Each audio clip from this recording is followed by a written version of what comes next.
آج ہم سب کے درمیان مہمان خصوصی ڈاکٹر عبید اللہ فہد فلاحی صاحب تشریف فرما ہیں۔ آپ جامعۃ الفلاح ایک ہندوستان کے نامور مدرسے سے عالمیت، فضیلت اور تخصص قرآن کے اسناد حاصل کر چکے ہیں۔ بعد ازاں مسلم یونیورسٹی علی گڑھ سے آپ نے بی اے اور ایم اے کی ڈگری امتیازی نمرات کے ساتھ حاصل کی اور علی گڑھ مسلم یونیورسٹی سے ہی ڈاکٹریٹ کی ڈگری بھی حاصل کی۔ آج تک آپ نے 100 سے زیادہ ورکشاپس، سیمینارز اور ٹی وی ٹاکس میں شرکت کی ہے۔ علاوہ ازیں آپ کے نام 130 سے زائد ریسرچ پیپرز قومی اور عالمی جرائد میں شائع ہو چکے ہیں۔ آپ ایک نامور مصنف بھی ہیں۔ آپ نے 30 سے زائد کتب تصنیف فرمائی ہیں۔ آپ کی یہاں پر موجودگی ہمارے لیے قابل فخر ہے۔ میں آج قرآن اور انسانیت کے موضوع پر بات کرنے کے لیے ڈاکٹر عبید اللہ فہد فلاحی صاحب کو مدعو کر رہا ہوں۔ ڈاکٹر عبید اللہ فہد فلاحی صاحب۔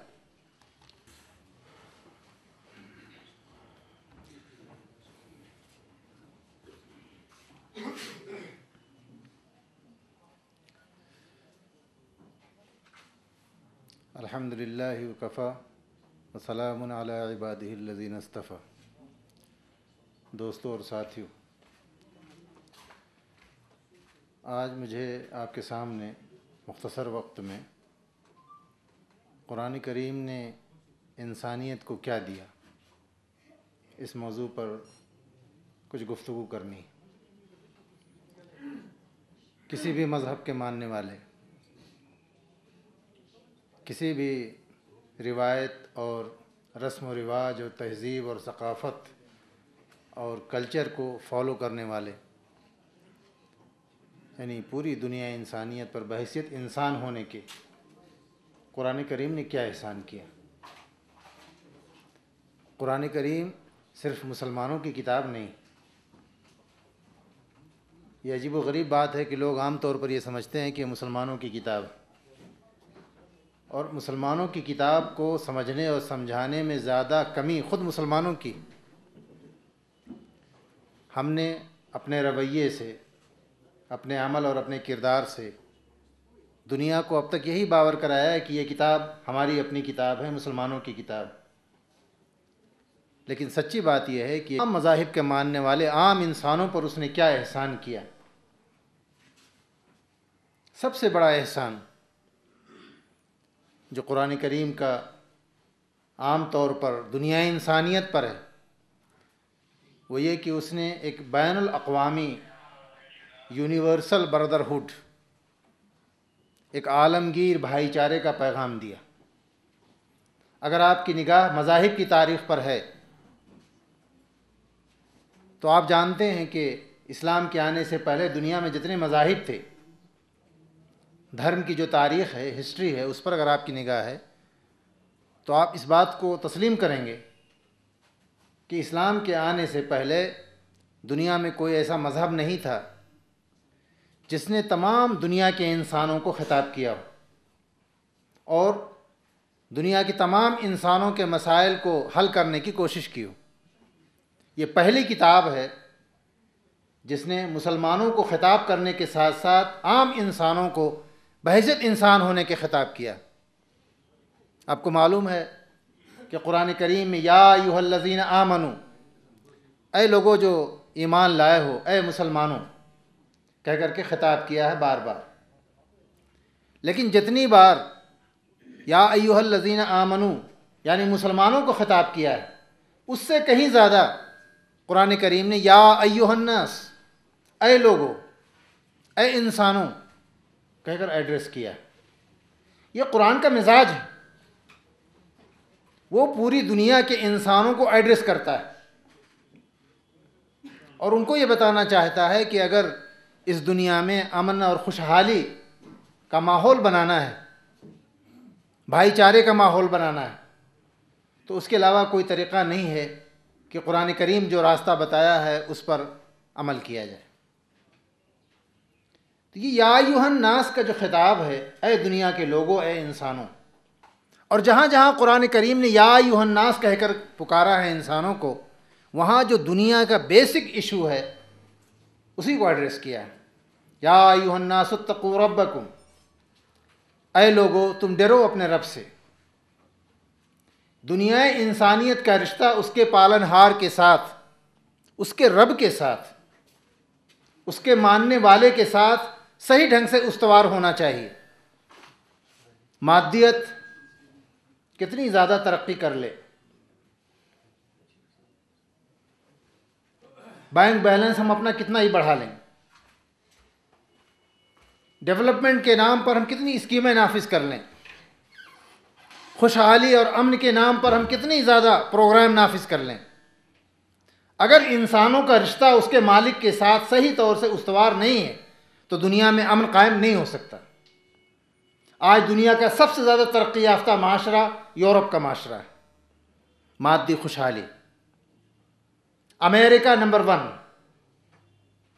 Scientific development, technological development, materialism اور کنزیومرزم کا جو بالکل کلائمیکس ہے اس پر امریکہ پہنچا ہوا ہے۔ لیکن آپ کو معلوم ہے کہ امریکہ میں اس وقت غربت کتنی، اور امریکہ میں خودکشی کے واقعات کتنے ہیں، اور امریکہ میں مرد اور عورت کے درمیان طلاق کے واقعات کتنے بڑھتے ہیں۔ یہ فرسٹریشن، یہ انتشار، ذہنی انتشار، یہ ڈپریشن جو انسان کو خودکشی پہ مجبور کر دے، انتہائی ترقی کے باوجود، مادی طور پر خوشحال ہونے کے باوجود، اور پوری دنیا پر حکومت کرنے کے باوجود، یہ نتیجہ ہے اس بات کا۔ قرآن یہ کہنا چاہتا ہے کہ جب تک ہم اسپریچوالٹی کو ڈیولپ نہیں کرتے، روحانیت کو، اپنے پیدا کرنے والے کے ساتھ اپنے تعلقات کو ہم استوار نہیں کرتے، یہ مادی ترقی بیلنسڈ، متوازن نہیں ہو سکتی۔ یہی وہ پیغام ہے جو قرآن کریم ہر مذہب کے ماننے والے کو دینا چاہتا ہے، اور اسی لیے قرآن پاک میں یا ایھا الذین آمنوا کے مقابلے میں یا ایھا الناس کا خطاب زیادہ ہے۔ پھر آپ دیکھیں کہ قرآن کریم وہ دنیا کی پہلی کتاب ہے جس کی ابتدا، جس کی آغاز تعلیم سے ہوتی ہے۔ قرآن کریم کی پہلی 5 آیتیں، اللہ کے رسول صلی اللہ علیہ وسلم جب غار حرا میں عبادت میں مصروف تھے، حضرت جبرائیل امین کے ذریعے سے جو 5 آیتیں نازل ہوئیں، اللہ نے فرمایا اقرأ بسم ربک الذی خلق، خلق الانسان من علق، اقرأ وربک الاکرم الذی علم بالقلم، علم الانسان ما لم یعلم۔ پڑھو اپنے رب کے نام سے جس نے پیدا کیا، انسان کو پیدا کیا جمے ہوئے خون سے۔ پڑھو اور تیرا رب بڑا بزرگ و برتر ہے، جس نے قلم کے ذریعے سے انسان کو تعلیم دی، انسان کو وہ کچھ سکھایا، اس کی تعلیم دی جو وہ نہیں جانتا تھا۔ ان 5 آیتوں میں 3 بار تعلیم کا لفظ ہے، 1 بار پڑھنے کا حکم ہے اور 1 بار قلم کے استعمال کا حکم ہے۔ توحید کا تذکرہ نہیں ہے، رسالت کا تذکرہ نہیں ہے، آخرت کا تذکرہ نہیں ہے۔ ایسا کیوں ہے؟ مشہور مورخ، ہسٹورین ٹائنبی نے یہ مسئلہ اٹھایا اپنی کتاب میں کہ قرآن کریم کی پہلی 5 آیتیں نازل ہوئیں تو مسلمانوں کو جو اصل پیغام ہے توحید کا، وہ پیغام دینے کے بجائے یہ پڑھنے لکھنے پہ زور کیوں دیا جا رہا ہے؟ کیا بات ہے؟ اور اسی سے ملا ہوا اگلا سوال اس نے قائم کیا ٹائنبی نے کہ دنیا میں جو سائنٹیفک ڈیولپمنٹس ہوئے، سائنسی ترقیات ہوئیں، وہ مسلمانوں کے آنے کے بعد کیوں ہوئیں؟ مسلمانوں کے آنے سے پہلے کیوں نہیں شروع ہوئی؟ وہ کہتے ہیں بہت بڑا راز ہے مسلمانوں کی اس تحریک کا، جو رسول پاک صلی اللہ علیہ وسلم تعلیم کی تحریک چلائی۔ اس تعلیم کی تحریک نے دنیا کے انسانوں کو بتایا کہ یہ درخت، یہ پتھر، یہ نباتات، یہ جمادات، یہ کائنات، یہ پوجنے کے لیے نہیں ہے، یہ انسانوں کی خدمت کے لیے بنائی گئی، اور انسان پیدا کیا گیا ہے اللہ کی عبادت کرنے کے لیے۔ ٹائنبی کہتے ہیں کہ یہ بڑا انقلابی نظریہ تھا، مذاہب کی تاریخ اٹھا کے دیکھیے تو ان کا یہ کہنا ہے کہ بڑا دھماکہ خیز ایکسپلوسو ریولوشنری میسج تھا جو قرآن نے دیا. اور یہ کس ماحول میں پیغام اس نے دیا؟ عربوں کے درمیان، جہاں پڑھنے لکھنے کا رواج بہت کم تھا. آپ کو معلوم ہے کہ اللہ کے رسول صلی اللہ علیہ وسلم نے جس وقت مکے سے مدینہ ہجرت فرمائی ہے، مشکل سے چند لوگ لکھنا جانتے تھے. مشکل سے چند لوگ لکھنا جانتے تھے. سارا ان کا کاروبار، ان کی بزنس، ان کا ادب، ان کا لٹریچر، ان کی تاریخ، ان کی روایات، سب روایات، زبانی روایات پر چلتی تھیں. لیکن 20-21 سال کے عرصے میں قرآن کریم نے جو تعلیم کی تحریک چلائی، ہر گھر میں لکھنے پڑھنے والے لوگ پیدا ہو گئے. وہ ایسی نسل اٹھی جس نے پوری دنیا میں تعلیم کی تحریک برپا کی. مذہب ایک الہامی مذہب اور وہ تعلیم کی تحریک چلائے، عجیب و غریب بات ہے. عام طور پر لوگ سمجھتے ہیں کہ تعلیم میں اور مذہب میں دونوں میں آپس میں ٹکراؤ. اور آپ مذاہب کی تاریخ اٹھا کے دیکھیے تو عام طور پر مذہب کا لفظ آتا ہے تو فوراً ذہن میں آتا ہے کہ عقل بند، عقل کا استعمال نہیں ہونا. کوشچننگ نو، کوئی سوال جواب نہیں ہوگا. مذہب تو بڑی مقدس چیز ہے، پوجنے کے لائق چیز ہے، اس کا عقل سے کیا تعلق؟ یہ دنیا کا پہلا مذہب ہے جس نے انسانوں کو مذہب پہ سوال کرنے کا طریقہ بتایا. اللہ کے رسول صلی اللہ علیہ وسلم نے اپنی احادیث پاک میں صحابہ کرام کے ان سوالات کے بھی جواب دیے جو براہ راست مذہب سے متعلق تھے، قیامت سے متعلق، حشر و نشر سے متعلق، تقدیر سے متعلق، یہ کائنات کیسے پیدا ہوئی اس کے متعلق. بخاری شریف کی حدیث ہے کہ اللہ کے رسول صلی اللہ علیہ وسلم کی خدمت میں بعض صحابہ حاضر ہوئے اور انہوں نے کہا اللہ کے رسول ذہن میں بعض سوالات پکتے ہیں لیکن ڈر کے مارے بولتے نہیں ہم کہ کہیں کفر نہ ہو جائے. اللہ کے رسول نے فرمایا یہ ایمان کی نشانی ہے. مذہب کا سب سے بڑا علم بردار نبی معصوم اپنی زبان سے یہ کہہ رہا ہے اپنے صحابہ کو کہ اگر دل میں تمہارے کچھ خلش پیدا ہوتی ہے مذہب کے کسی ایشو پر، اور ایسے سوالات پیدا ہوتے ہیں ذہن میں کہ اگر زبان سے ادا کیا جائے تو تمہیں اس کا اندیشہ ہے کہ کہیں کلمہ کفر نہ ہو جائے، اللہ کے رسول فرماتے ہیں یہ ایمان کی نشانی ہے. اتنا اونچا معیار قائم کیا سوال قائم کرنے کا. تو دنیا میں جو تحریک، ایک عمومی تحریک برپا ہوئی، اس میں رسول پاک صلی اللہ علیہ وسلم اور آپ کی اس قرآن پاک کی آیات کا سب سے زیادہ دخل ہے. اور قرآن پاک نے رسول اللہ صلی اللہ علیہ وسلم کے جو فرائض بیان کیے ہیں اس میں ایک اہم فریضہ تعلیم.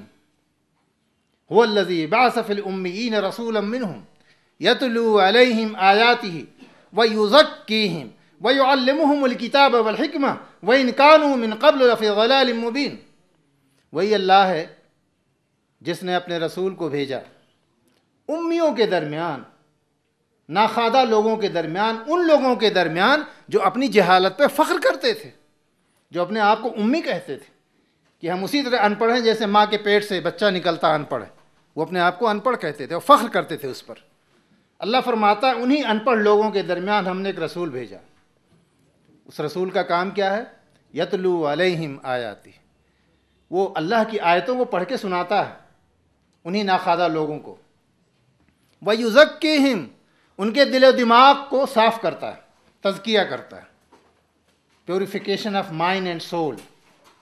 اور تیسرا فریضہ بتایا وَيُعَلِّمُهُمُ الْكِتَابَ وَالْحِكْمَةَ، اور یہ نبی کے فریضے میں شامل ہے کہ وہ ان کو تعلیم دیتا ہے کتاب کی. کتاب سے مراد قرآن کریم، قرآن کریم کی تعلیم دیتا ہے. والحکمہ، اور حکمت کی تعلیم دیتا ہے. ہمارے بہت سے مفسرین نے لکھا حکمت سے مراد حدیث، لیکن بہت سے علماء کہتے ہیں کہ حکمت سے مراد وزڈم، بڑی کام کی چیز.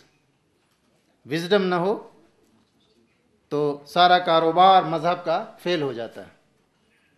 صرف جوش سے کام نہیں چلتا ہے، فراست، عقل مندی، تدبیروں کا اختیار کرنا،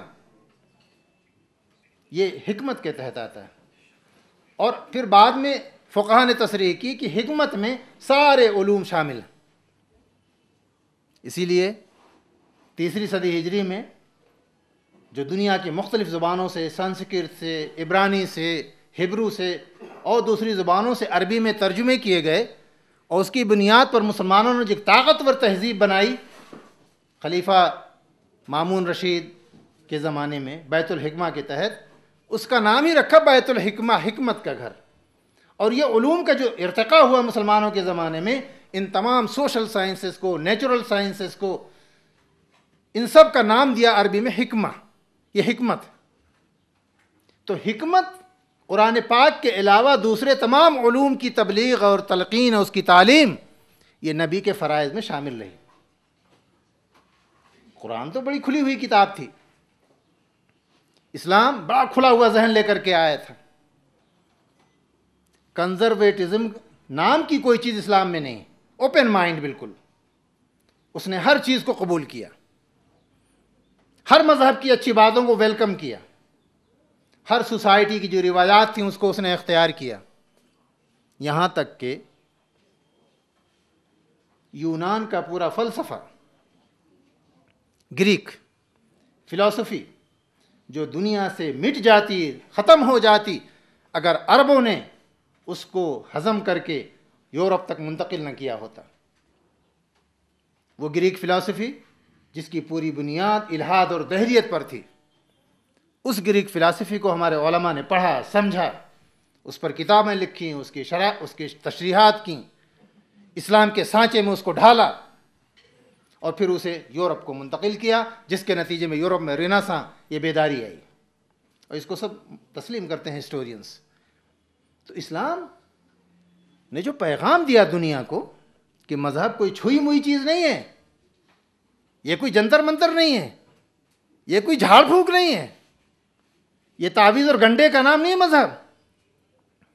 مذہب عقل کو اپلائی کرنے کا نام. قرآن کریم میں تقریباً 750 آیتیں صرف عقل کو اپلائی کرنے سے متعلق.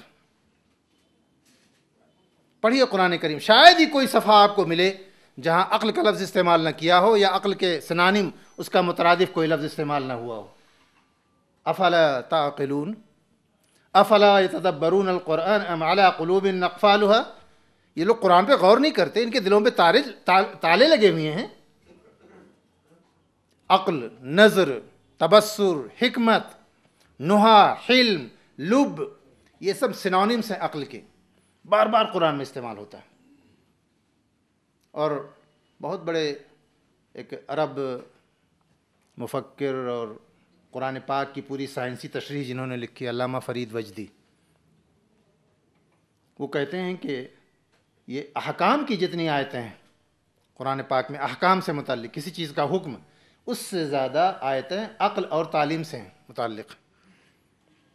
تو دنیا کا پہلا مذہب تھا جس نے اتنا اوپن مائنڈ دیا انسانوں کو، جس نے مذہب کو کویسچنیبل بنایا، مذہب کی بہت بنیادی باتوں پہ سوالات کھڑے کیے اس نے، اور کھلے دماغ کے ساتھ، کھلے ذہن کے ساتھ مذہب تک کو سوچنے، اس پر غور کرنے کا آمادہ کیا انسانوں کو، اور ترغیب دی اس نے، انکریج کیا کہ قرآن پہ غور کرو. افلا یتدبرون القرآن، یہ کوئی چھوئی موئی کتاب نہیں ہے، غور کرو، عقل کو استعمال کرو.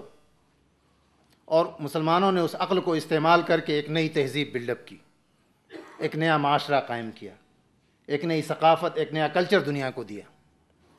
تو قرآن کا بہت بڑا کنٹریبیوشن ہے.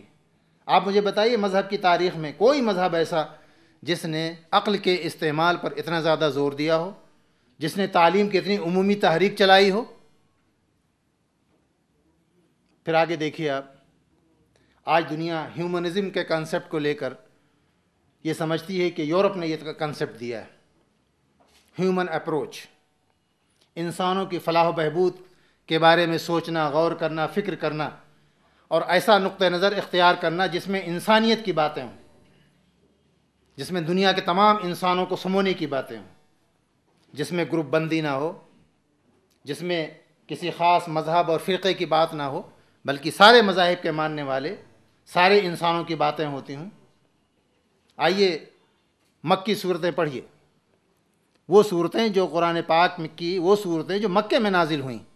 ابھی اللہ کے رسول صلی اللہ علیہ وسلم نے مدینہ ہجرت نہیں فرمائی، کوئی سوسائٹی نہیں قائم ہوئی، کوئی معاشرہ نہیں قائم ہوا ہے، کوئی اسٹیٹ نہیں قائم ہوئی، اس سے پہلے کی آیتیں جہاں اللہ کے رسول صلی اللہ علیہ وسلم اور آپ کے صحابہ اکرام مظلوم ہیں، ستائے جا رہے ہیں، مارے جا رہے ہیں، مسلسل پرزیکیوشن، ٹارچر، مینٹل ٹارچر بھی، سائیکولوجیکل ٹارچر بھی، فزیکل ٹارچر بھی، شہادتیں بھی، اور حکم ہے کہ تلوار مت اٹھاؤ، کفوا ایدیکم، اپنے ہاتھوں کو باندھے رکھو۔ مکے کی زندگی، مکے کی پوری زندگی انتہائی مظلومیت کی زندگی ہے مسلمانوں کی، صحابہ کرام کی، اللہ کے رسول صلی اللہ علیہ وسلم کی۔ ان حالات میں، مظلومیت کے ان حالات میں سورہ بلد نازل ہوتی ہے۔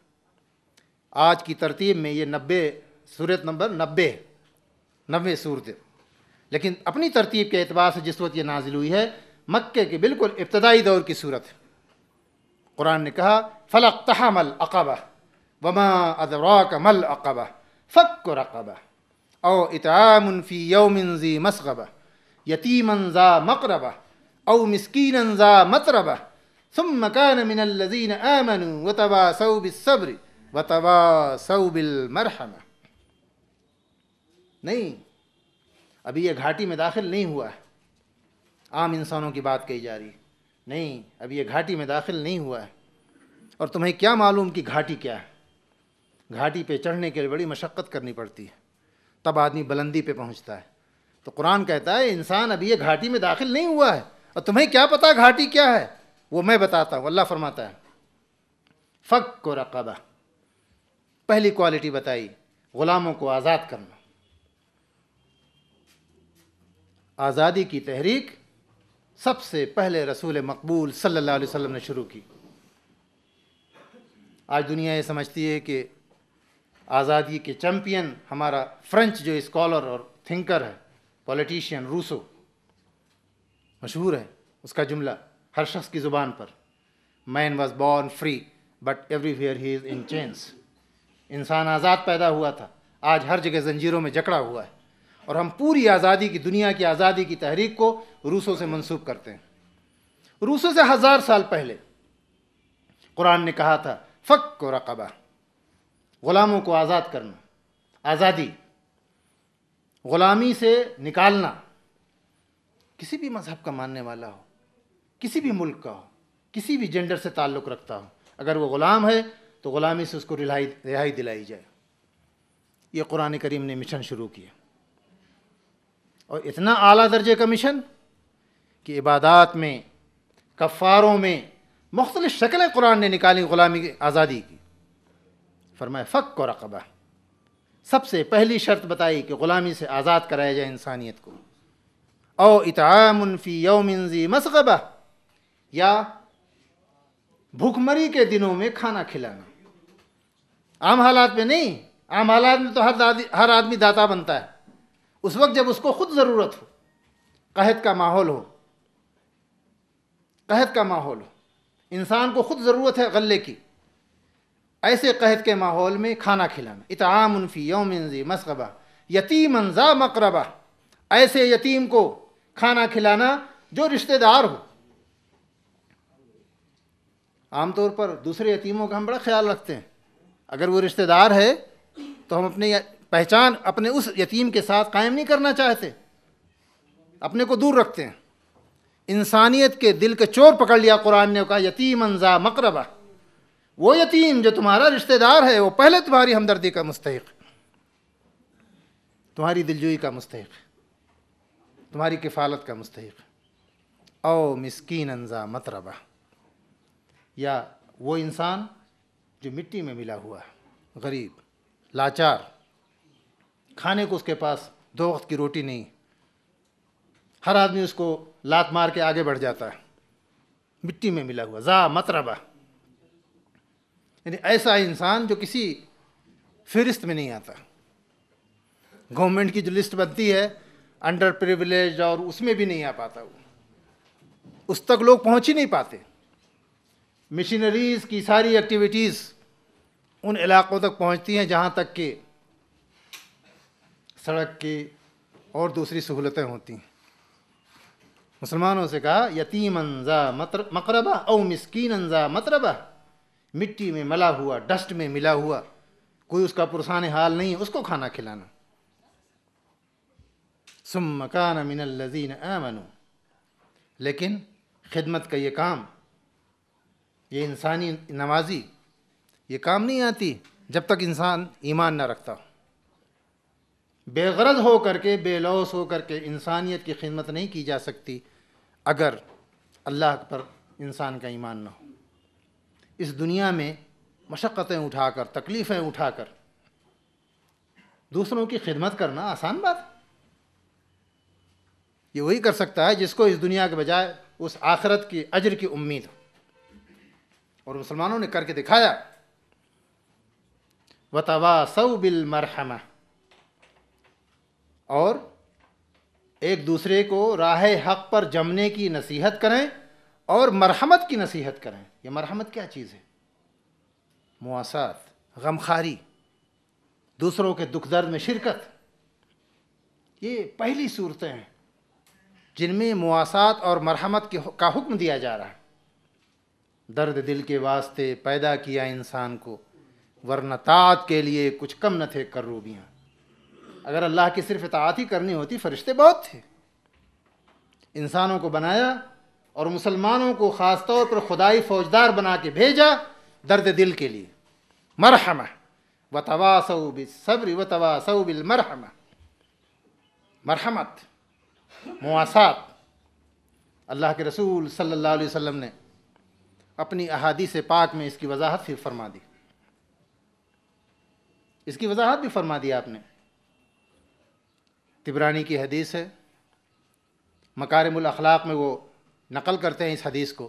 اللہ کے رسول صلی اللہ علیہ وسلم فرماتے ہیں الخلق عیال اللہ وَأَحَبُّهُمْ إِلَيْهِ أَنْفَعُهُمْ لِعَيَالِهِ، پوری مخلوق اللہ کا کنبہ، اللہ کا خاندان، پوری مخلوق، یورپ ہو، امریکہ کا ہو، ایشیا کا ہو، ہندوستان کا ہو، مسلمان ہو، ہندو ہو، کرسچین ہو، مرد ہو، عورت ہو، غریب ہو، امیر ہو، حاکم ہو، محکوم ہو، اللہ کے رسول فرماتے الخلق عیال اللہ، پوری مخلوق اللہ کا کنبہ، اللہ کا خاندان، اور اللہ کے نزدیک سب سے زیادہ محبوب اور پسندیدہ وہ لوگ ہیں جو سب سے زیادہ انسانوں کے کام آئیں۔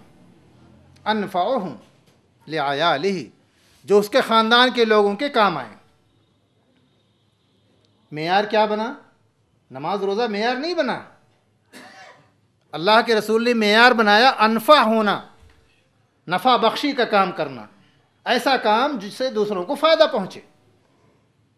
تو مسلمان پیدا کیے گئے تھے خادم انسانیت کے لیے، خادم انسانیت کی حیثیت سے۔ دنیا کے تمام انسانوں کی خدمت گزاری ان کے مشن میں شامل تھا۔ یہ پہلی آیتیں ہیں۔ تو یہ جو تصور ہے ہیومنزم کا، یونیورسلزم کا، یہ قرآن کریم نے عربوں کے اس ماحول میں سب سے پہلے یہ تصور دیا۔ پھر صرف تصور نہیں دیا، اللہ کے رسول نے، صحابہ کرام نے، خلفائے راشدین نے، مسلمان حکمرانوں نے عملاً اس کو سوسائٹی میں نافذ کر کے دکھایا۔ یہ صرف تھیوری کی بات نہیں تھی، پریکٹیکل کر کے دکھایا، اور ایسی سوسائٹی بنائی جو آئیڈیل سوسائٹی بنی۔ میں دو ایک مثالیں آپ کے سامنے رکھتا ہوں۔ ابھی میں نے عرض کیا کہ آزادی کا تصور سب سے پہلے قرآن نے دیا۔ حضرت عمر فاروق رضی اللہ تعالیٰ عنہ کے زمانے کا واقعہ، مصر کے گورنر، وہ عظیم شخصیت جو فاتح مصر ہے، حضرت عمر بن العاص رضی اللہ تعالی عنہ، جنہوں نے مصر فتح کیا اللہ کے رسول کے زمانے میں، اور اللہ کے رسول کے بعد حضرت ابو بکر کے زمانے میں، اور حضرت ابو بکر کے بعد حضرت عمر فاروق رضی اللہ عنہ کے زمانے میں، انتہائی معزز اور مکرم صحابی رسول رضی اللہ عنہ۔ ان کے بیٹے نے مصر کے ایک کرسچین کو، لوکل کرسچین کو، قبطی کو کوڑے مار دیے۔ گورنری کا نشہ. باپ گورنر ہے تو بیٹے کا قانون کہاں بیٹے کے اوپر لاگو ہوتا ہے؟ پورا خاندان، اس کے رشتہ دار سب قانون سے آزاد ہیں. نشہ تھا گورنری کا، بیٹے نے کوڑے مار دیے. مصر بہت دور ہے مکے مدینے سے، کہاں پہنچے گا وہاں تک؟ لیکن دیکھیے اسپرٹ، دیکھیے کہ وہ کرسچین مدینے پہنچا. حضرت عمر فاروق کے دربار میں اس نے شکایت کی کہ آپ کے گورنر کے بیٹے نے مجھے ناحق کوڑے مارے. گورنر کی ہمت کیسے، گورنر کے خلاف شکایت کرنے کی ہمت کیسے ہوتی؟ اگر وہ آزادی کا ماحول نہ ہوتا جو قرآن نے فراہم کیا تھا اور جو اللہ کے رسول صلی اللہ علیہ وسلم نے اپنے زمانے میں قائم کر کے دکھایا تھا کہ گورنر کے خلاف ایک عام عیسائی شکایت کر رہا ہے مصر سے جا کر کے مدینے پہنچ کر امیر المومنین کی خدمت میں. امیر المومنین نے فوراً گورنر کے بیٹے کو کال کیا مدینہ، اور مسجد نبوی میں صحابہ کے سامنے اس کے کپڑے اتروائے، اس کے ہاتھ میں کوڑا دیا کرسچین عیسائی کے ہاتھ میں، اور کہا مار تو اس کو، اس گورنر زادے کو. الفاظ استعمال کیے، اس گورنر زادے کو مار جتنا اس نے تجھے مارا ہے. اور کوڑے لگوائے اپنے سامنے مسجد نبوی میں کھڑے ہو کر کے. اس کے بعد فاتح مصر سینئر صحابی رسول کو انتہائی سخت خط لکھا. اس کا ایک جملہ میں آپ کو سناتا ہوں. حضرت عمر فاروق نے ڈانٹتے ہوئے لکھا فاتح مصر کو، گورنر کو، متستعبدتم الناس وقد ولدتہم امہاتہم احرارا. یہ تم نے لوگوں کو غلام کب سے بنانا شروع کر دیا؟ ان کی ماؤں نے تو ان کو آزاد جنا تھا. یہ وہی جملہ ہے جس کو روسو نے اپنے زمانے میں دہرایا، man was born free but everywhere he is in chains. Rousseau نے اسلام کا مطالعہ کیا تھا، یہ تحقیق ہو چکی، اسلام کا بڑا اثر ہے اس پر. یہ آزادی کا تصور یہ عربوں نے، مسلمانوں نے سوسائٹی میں قائم کر کے دکھایا. اسی لیے اس زمانے کے نان مسلمس، یہ جہاں جہاں مسلمان فتح کر کے اپنی حکومت قائم کرتے تھے، نان مسلمس ویلکم کرتے تھے. عجیب و غریب مسلمانوں کی تاریخ ہے. انہوں نے جہاں حکومتیں قائم کیں وہاں کے مقامی عیسائیوں نے، دوسرے مذہب کے ماننے والوں نے ان کو ویلکم کیا. کیوں؟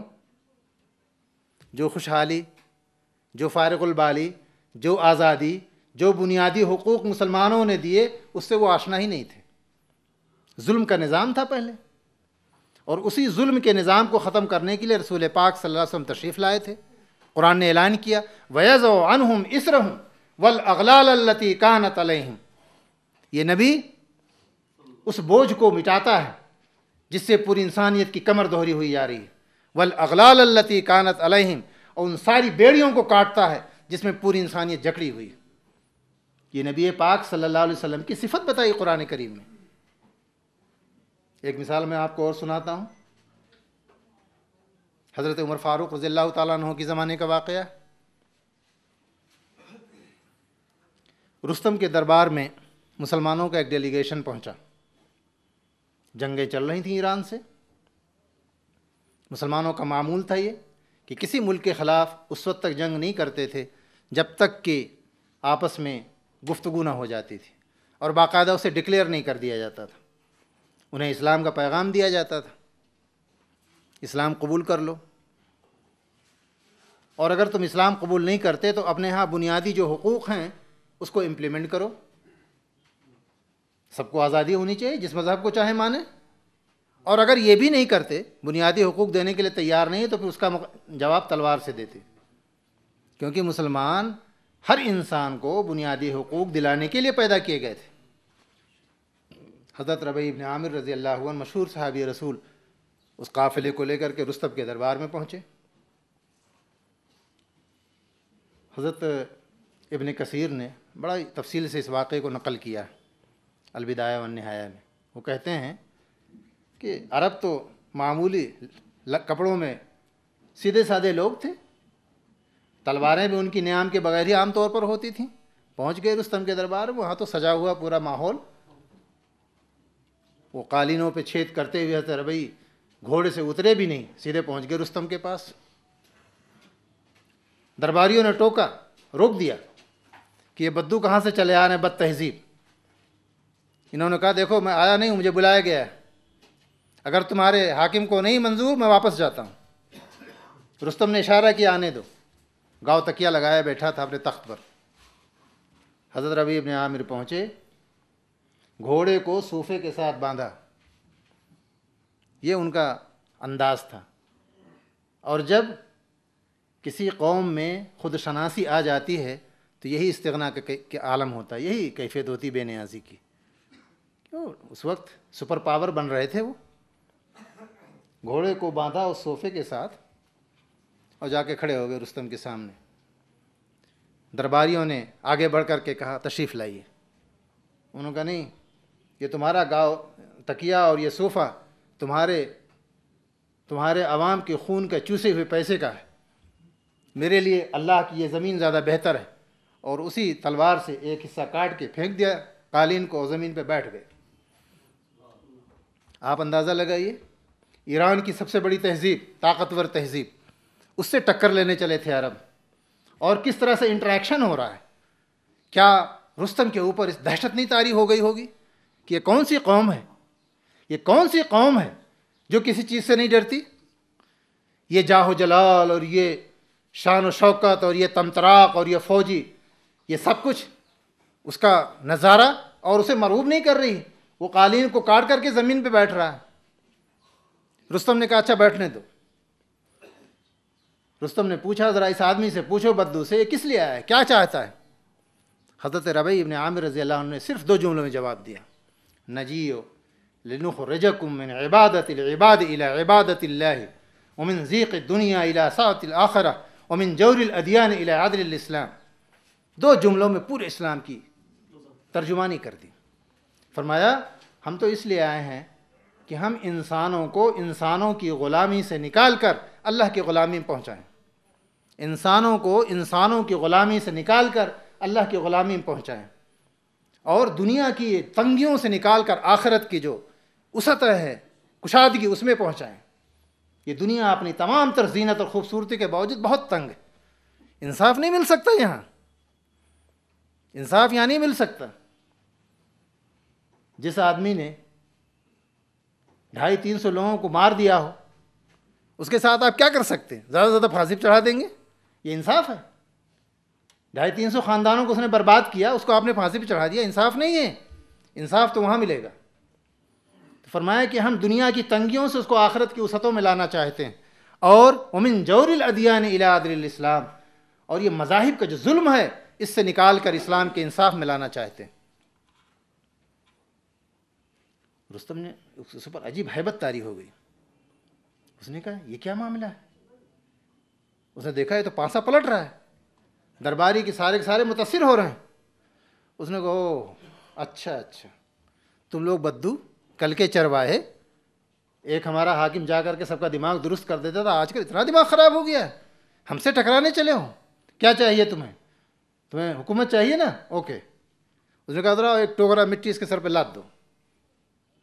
ایک ٹوکرے میں مٹی بھری گئی اور حضرت ربیع بن عامر کہا اس سر پہ لاد دو، اس کو مٹی چاہیے نا، مٹی دے دو اس کو۔ تاریخ میں آتا ہے کہ حضرت ربیع نے اپنے ساتھیوں کو اشارہ کیا فوراً نکلو یہاں سے، مل گئی ہمیں مٹی، ایران فتح ہو گیا، اس نے خود بخود ہی مٹی حوالے کر دی ہمارے۔ بھاگے وہاں سے مٹی ٹوکرا سر پہ لادے ہوئے۔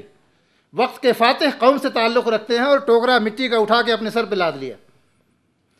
دربار سے باہر نکلے، گھوڑوں کو ایڑ لگائی، اپنے ساتھیوں سے کہا تیز کرو، یہ ابھی پیچھا کرے گا، اب یہ مٹی جانی نہیں چاہیے۔ اس کے ستارہ شناس جو منجمین تھے انہوں نے کہا سرکار آپ نے کیا کیا؟ آپ تو اپنے ملک کو حوالے کر دیا اس آدمی کے، پکڑیے اسے۔ رستم نے پیچھے فوجوں کو دوڑایا، گرفتار کرو، جیسے تیسے گرفتار کرو۔ بھاگتے بھاگتے مٹی کا ٹکڑا لے کے آ گئے واپس وہاں سے۔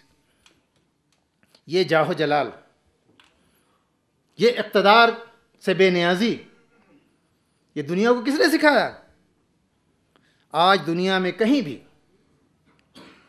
اقتدار کے خلاف مظلوموں کی جو جدوجہد چل رہی ہے، پوری دنیا میں سب کے ڈاڑے رسول مقبول صلی اللہ علیہ وسلم کی اس تحریک سے ملتے ہیں۔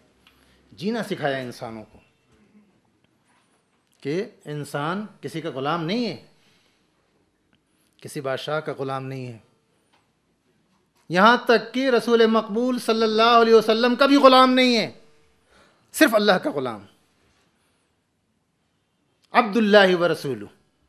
رسول پاک صلی اللہ علیہ وسلم کی خود یہ خصوصیت بتائی گئی، اور رسول پاک صلی اللہ علیہ وسلم کی سب سے اعلیٰ صفت، جب آپ معراج تشریف لے جا رہے تھے، قرآن کریم نے اس پورے منظر کو بیان کیا، سبحان الذی اسری بعبدہ لیلا من المسجد الحرام الی المسجد الاقصی الذی بارکنا حولہ۔ پاک ہے وہ ذات جس نے اپنے بندے کو راتوں رات مسجد اقصی سے لے گیا اوپر، اپنے بندے کو۔ بندگی، عبدیت رسول پاک صلی اللہ علیہ وسلم کی معراج کی، اور مسلمانوں کی معراج یہی ہے کہ اس بندگی سے، اس عبدیت سے اپنے کو استوار کر لیں۔ تو دنیا کو آزادی کا پیغام کس نے دیا؟ یہ رسول مقبول صلی اللہ علیہ وسلم نے، اس کتاب نے۔ قرآن نے کہا کہ یہ ملوک، یہ بادشاہ، ان کے ذریعے انصاف قائم نہیں ہو سکتا، یہ تو جہاں جاتے ہیں تباہی پھیلاتے ہیں۔ ان الملوک اذا دخلوا قرية افسدوها وجعلوا عزة اهلها اذلة وكذلك يفعلون۔ یہ بادشاہ جس بستی میں گھستے ہیں فساد مچاتے ہیں، جو عزیز ہے، عزت والے لوگ ان کو ذلیل کرتے ہیں، اور پوری تاریخ یہی کہتی ہے، قرآن کہتا ہے پوری تاریخ یہی کہتی ہے، بادشاہوں کے خلاف ہتھیار اٹھانے، تلوار اٹھانے، تحریک چلانے کی تعلیم کس نے دی؟ قرآن پاک نے دی۔ قرآن نے کہا بادشاہت نہیں ہے اسلام میں، چاہے وہ مسلمان بادشاہ ہو چاہے کافر بادشاہ ہو، بادشاہت ہے ہی نہیں اسلام میں۔ قرآن نے کہا وَأَمْرُهُمْ شُورَىٰ بَيْنَهُمْ، آپس کے مشورے سے معاملات چلتے ہیں۔ آج کی جو ڈیموکریسی ہے، سو کالڈ ڈیموکریسی، کیونکہ ڈیموکریسی کہیں نہیں۔ ڈیموکریسی کا جو کنسپٹ دیا تھا گریک فلاسفرس نے، وہ اپنی اصل شکل میں کہیں بھی نافذ نہیں ہو پائی، یا تو موبوکریسی بن گئی یا ایک طبقے کی ڈکٹیٹرشپ میں تبدیل ہو گئی۔ اگر ڈیموکریسی کبھی نافذ ہوئی تو صرف رسول عربی صلی اللہ علیہ وسلم نے نافذ کی۔ یہ بھی دنیا کو پیغام ڈیموکریسی کا رسول عربی نے دیا، صحیح جمہوریت، صحیح جمہوریت۔ ایک واقعہ صرف سناتا ہوں۔ جنگ احد کا موقع ہے، اللہ کے رسول صلی اللہ علیہ وسلم صحابہ کو جمع کرتے ہیں مشورہ کرنے کے لیے کہ جنگ کیسے لڑی جائے۔ سارے صحابہ موجود ہیں، اللہ کے رسول کو کوئی ضرورت نہیں تھی مشورہ کرنے کی، تو اللہ تعالیٰ کی طرف سے براہ راست حکم آتا تھا، آپ کسی کے مشورے کے محتاج نہیں تھے، اللہ کی طرف سے براہ راست ساری ہدایتیں آپ کو ملتی تھیں۔ کیوں آپ نے مشورہ کیا؟ دنیا کو بتانے کے لیے کہ کوئی بھی اجتماعی کام جب کرنا ہو تو مشورہ کرو، مشورے میں برکت، کنسلٹیشن ضروری۔ مشورہ کیا آپ نے۔ اللہ کے رسول کی ذاتی رائے یہ تھی کہ مدینہ شہر کے اندر رہ کر کے قلعے کے اندر سے لڑائی کی جائے، لیکن وہ صحابہ، جونیئر صحابہ جو جنگ بدر میں کسی وجہ سے شریک نہیں ہو پائے تھے، اور جوانی کا جوش، انہوں نے کہا اللہ کے رسول ہم کمزور ہیں کیا، باہر نکل کے حملہ کریں گے۔ انہوں نے اصرار کیا اپنی رائے پر کہ ہم باہر نکل کے حملہ کریں گے، یا تو غازی بنیں گے یا شہید بنیں گے۔ یہ کیا بات ہو گئی کہ شہر کے اندر رہ کر کے جنگ کی جائے؟ اکثریت صحابہ کی انہی کی ہمنما ہو گئی۔ اللہ کے رسول کو یہ بات پسند نہیں آئی، آپ خاموشی سے اپنے کمرے میں چلے گئے اٹھ کر کے، اور اندر سے زرہ پہن کر کے تلوار لے کر کے باہر نکلے۔ اس بیچ میں سینئر صحابہ کو احساس ہوا، حضرت ابوبکر، حضرت عمر، حضرت عثمان، حضرت علی اور دوسرے صحابہ کرام رضوان اللہ علیہم اجمعین، کہ یہ کیا کیا آپ لوگوں نے؟ اللہ کے رسول کی رائے یہ نہیں تھی، آپ نے اصرار کیا۔ فوراً احساس ہوا صحابہ کو کہ ہم سے غلطی ہوئی۔ اللہ کے رسول لوٹ کے تشریف لائے، سارے صحابہ نے مل کر یا اللہ کے رسول آپ کی رائے ہی بہتر ہے، آپ کی رائے ہی بہتر ہے۔ اللہ کے رسول نے فرمایا نہیں، کوئی نبی زرہ پہن کر کے اسے اتارا نہیں کرتا، کوئی نبی زرہ پہن کر کے اسے اتارا نہیں کرتا۔ اور مدینے سے باہر نکل کر کے جنگ ہوئی، آپ کو معلوم ہے کہ باہر نکل کے جنگ ہوئی، اس کے نتیجے میں مسلمانوں کو شکست ہوئی جنگ احد میں، اور ایسی شکست ہوئی کہ اللہ کے رسول صلی اللہ علیہ وسلم کے بارے میں یہ خبر اڑ گئی کہ نعوذ باللہ وہ بھی شہید ہو گئے۔ قدم قدم پر جونیئر صحابہ کی یا اکثریت کی رائے کا احترام کرنے کی وجہ سے قدم قدم پر احساس ہوا کہ فیصلہ غلط ہوا ہے، لیکن اللہ کے رسول نے جو اکثریت چاہتی تھی اسی رائے کو آپ نے نافذ کیا۔ اور دیکھیے یعنی اللہ کے رسول صلی اللہ علیہ وسلم کا یہ طریقہ، قرآن پاک میں اس کے مان بعد جنگ احد میں اس فیصلے کی وجہ سے شکست ہو رہی ہے، اس کے بعد جو قرآن کریم میں آیتیں نازل ہو رہی ہیں، فرمایا وَشَاوِرُهُمْ فِي الْأَمْرِ وَشَاوِرُهُمْ فِي الْأَمْرِ فَإِذَا عَزَمْتَ فَتَوَكَّلْ عَلَى اللَّهِ، ان سے مشورہ کرتے رہو، اور جب کوئی رائے جم جائے جب آپس میں مشورہ کرنے کے نتیجے میں، تو اللہ پہ بھروسہ کرو، پھر دنیا کی پرواہ مت کرو، پھر امپلیمنٹ کرو اس کو۔ دیکھیے کتنے نازک حالات ہیں کہ فیصلہ غلط ہوا، میجورٹی کے فیصلے کو ماننے کی وجہ سے شکست ہوئی، لیکن اللہ کے رسول نے اپنی رائے واپس لے لی اور میجورٹی کے فیصلے کو نافذ کیا، شکست ہوئی، مسلمان شہید ہوئے اس میں، لیکن اس کے بعد اللہ پاک کی جانب سے جو آیتیں نازل ہو رہی ہیں اس میں کہا یہ جا رہا ہے کہ ان سے مشورہ کرتے رہو، ایسا نہ ہو کہ بددل ہو جاؤ، ان سے مشورہ کرنا چھوڑ دو۔ یہ ٹرو ڈیموکریسی، جمہوریت کی صحیح روح کہ نبی پاک صلی اللہ علیہ وسلم نے آنے والی دنیا کے لیے ایک صحیح جمہوریت کا نقشہ آپ نے پیش کر دیا کہ اکثریت کی رائے کو فالو کیا جائے، مشورہ سب سے کیا جائے، چاہے اس میں نقصان ہو رہا ہو۔ کیوں؟ اس لیے کہ اکثریت کی رائے کو فالو کرنے میں عام طور پر برکت ہوتی ہے، دل جمعی ہوتی ہے، ہر ایک کی رائے شامل ہوتی ہے، اور ہر آدمی پھر اس فیصلے میں شریک ہوتا ہے، اس فیصلے میں شریک ہونے کی وجہ سے تندہی سے جان لڑاتا ہے اس فیصلے کو نافذ کرنے کے لیے۔ یہی ڈیموکریسی۔ تو دنیا میں آج جو کچھ بھی آپ کو بہار دکھ رہی ہے، یہ سب رسول مقبول صلی اللہ علیہ وسلم کی اس تحریک کے نتیجے میں بہار آج دنیا میں آئی ہوئی ہے، یہ سب پود انہی کی لگائی ہوئی ہے۔ زمانہ بڑے غور سے سن رہا تھا، ہم ہی سو گئے داستاں کہتے کہتے۔ شکریہ آپ سب حضرات کا بہت بہت۔ السلام علیکم ورحمۃ اللہ وبرکاتہ۔